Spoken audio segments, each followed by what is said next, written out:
What's up guys, Phoenix here. In this video we're going to be talking about the very first Deskbot spell or trap support card that has been spoiled for us, and that is Deskbot Base, the newest field spell that is, as I've already said, the first spell or trap Deskbot archetype support that is direct support for that archetype, and that's really cool considering that Deskbot 2 searches Deskbot cards, so you can in fact search this card off of Deskbot 2, but I'm pretty sure you would still play terraformings and stuff like that just as a mini chicken game engine, but that's neither here nor there. Anyway, this card is actually just really good and fixes a lot of problems that I've been having with this deck in testing, and it's actually just got 3 very relevant and very decent effects, and its effects are as follows. All Deskbot monsters on the field gain 500 attack and defense. Once per turn you can reveal any number of Deskbot cards in your hand and shuffle them into the deck, then draw cards equal to the number of cards you shuffled into the deck. You can banish 9 Deskbot cards with different names from your side of the field and or graveyard, except Deskbot Base. Shuffle all cards from your opponent's hand, field, and graveyard into the deck. Now, all 3 of those effects are very good for the deck. They're very amazing, and the last one is actually just downright insane if it actually resolves, and it actually is fairly easy to resolve it, although we currently only have 9 Deskbot names with different names, or rather 9 Deskbot monster cards, because it says this can banish Deskbot cards, but currently the only Deskbot card that we have known that isn't a monster is Deskbot Base, and it says you can't banish Deskbot Bases.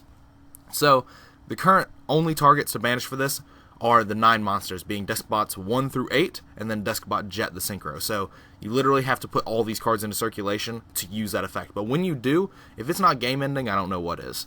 There's very few things that can allow people to get out of situations where literally everything they've owned has been shuffled back into the deck. So that effect is amazing in itself. But what actually makes this card really good is that it solves so many problems for the deck, i.e. in attack point ceilings and just clumpy hands in general.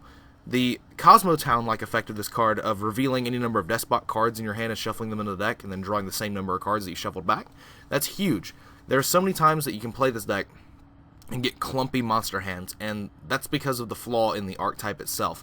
Deskbot 1, 2, 3, and 4 not being pendulum monsters really lessens the amount of pendulum support that you could use and utilize with that deck. Now obviously Deskbot 1 can't be a pendulum because its effect is meant to be used from grave and stuff like that, so that's out of the question. But Deskbot 2 and Deskbot 4 could have easily just been pendulums because all these cards came out when Konami was actively printing pendulum cards, and it would have made the deck all the better for it. But this card actually puts some clarity into why those cards aren't pendulums. These are cards that can actually go to grave and fulfill the requirements for this card, while the other 4 are going to continuously go to your extra deck, but you can pendulum them out onto the field. It all makes sense when the stars align in that area. This card is meant to be used to have the perfect ratio of monsters that can go to grave as well as monsters in your pendulum extra deck to use this card's third effect with. But because of that design flaw, well, I can't really call it a design flaw at this point because they've actually addressed it with this card, but I'm going to continue to call it a design flaw because I have no other word that I can come up with to describe it. But because of this, you get very clumpy hands. You get hands with multiple Deskbot 2s in them, multiple Deskbot 4s. Deskbot 7 and 8 don't really have that much utility in your hand outside being scales, and their pendulum scale effects aren't that great in terms of what you can do with them destroying them. All of those cards are cards that you'd want to shuffle back into your deck and draw more cards. And the fact that this also just says you can reveal any number of Deskbot cards in your hand, not Deskbot monsters, means that you can just play this card at 3 ignorantly, because if you see the first one, you're always going to be able to shuffle the second and third one back if you've drawn those as well. And it's just going to fuel more draws, essentially turning terraforming into more draws. If you have multiple terraformings or multiple Deskbot bases in your hand, is going to be able to just reset those cards and get you more draws to unbrick your hands, get everything more fluid and moving, and then everything should, all your stars should align as long as you get to one of your starter cards, which are ideally Deskbot 3 and then Deskbot 4. Those are the 2 main starter cards of this engine. If you don't understand why, then you should probably just read the cards. But the issue I do have with this card is that the attack boost is great, but also bad. The all Deskbot monsters on the field gain 500 attack and defense is great. It lets you get over some attack point ceilings that you have problems getting over. It makes things easier to make your dudes just huge. all of these things. But what it also does is it means that if you're trying to use machine duplication on like Deskbot 2, for instance, which is like your best play, having Deskbot 3 and machine dupe in hand is like one of your best openers, because that's like literally, I think, a +3. You get 4 monsters and then 3 searches, and it was only a 2-card investment, so 2 cards become 7, so it's actually just like +5, I guess. Is that how math works? I'm pretty sure it is. I'm really like out of my mind right now. But like with this card on the field, Deskbot 2 that you summon off Deskbot 3 would be 1,000, and it wouldn't be a machine duplication target at that point, because machine duplication has to affect monsters that are 500 or less. So because of that, you're going to get into situations where you have to activate Deskbot base to try and dig for a Deskbot 3, but then at that point, if you also drew machine duplication, the machine duplication is going to be dead. So there are these factors that come up like this, but I still think it would probably just be worth playing machine duplication for the fact of the matter that you can just blow your opponent out with a Deskbot 2 triple search play off of machine duplication. There are those things that come to mind. But all in all, this card is just really good. It solves a huge problem that the deck had in my eyes, which was the fact that you just had clumpy hands and you had to just play through them. But now you can actually just have a card that mitigates that and gives you any card that has a built-in mulligan in the game of Yu-Gi-Oh!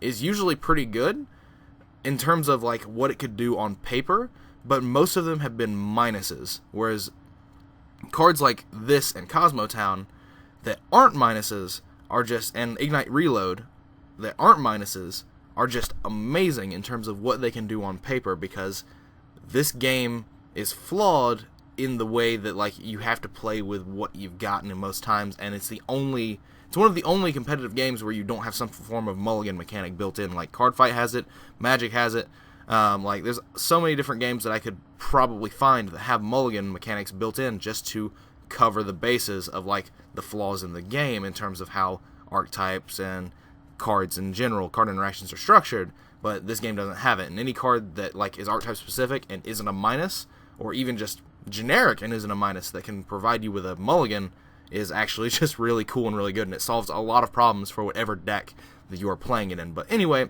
that is my initial thoughts on this card. I think this card is amazing. I cannot wait to play with it when it goes on DEVpro or whatever, because as some of you know, I just love sitting down and playing Deskbots because the deck is really ignorant. The deck's really fun. It's very aggressive. It's a lot of things that I just like to play. It's a lot of things that I like to see in an archetype, but the archetype itself might not be the best, but it still just has those qualities, and it gravitates me towards it, basically. But other than that, that is all for this video. As always, guys, thanks for watching. Like, comment, subscribe, do all the nonsense you usually do. Links are in the description to both my Facebook pages if you want to connect with me, chat with me, whatever. Definitely check those out. Click it out if you have not. I'd greatly appreciate it. It helps make money, and there's no reason to lie to you guys about that. If you have an ad block enabled, do me a quick favor and disable your ad block, refresh the video, click an ad or two, then put the ad block back on when you're done. It takes seconds out of your day. It takes no money out of your pocket, and it helps me out more than you could ever know or understand. And I'd be greatly appreciative to you if that is something you could take the time out of your day to do. Let me know what you guys think about this card in the comments down below. Just like any questions or concerns that you have about this card in general. Like, I think this card's great. This card's exactly what we needed, and I look forward to there being more Deskbot spells and traps in the future, because this card specifically shuffles back Deskbot cards, as well as Deskbot 2 searching Deskbot cards. The potential is definitely there for this deck to be very good with some spell trap based support that could just fix everything. Like if they got a Deskbot themed machine duplication that like actually just nullifies the problem this card gives with machine duplication, that would be really cool, really insane, and probably be a little bit out of hand. But other than that, that is it for this video. As I've already said, let me know what you guys think about this card down below, and as always, guys, take care.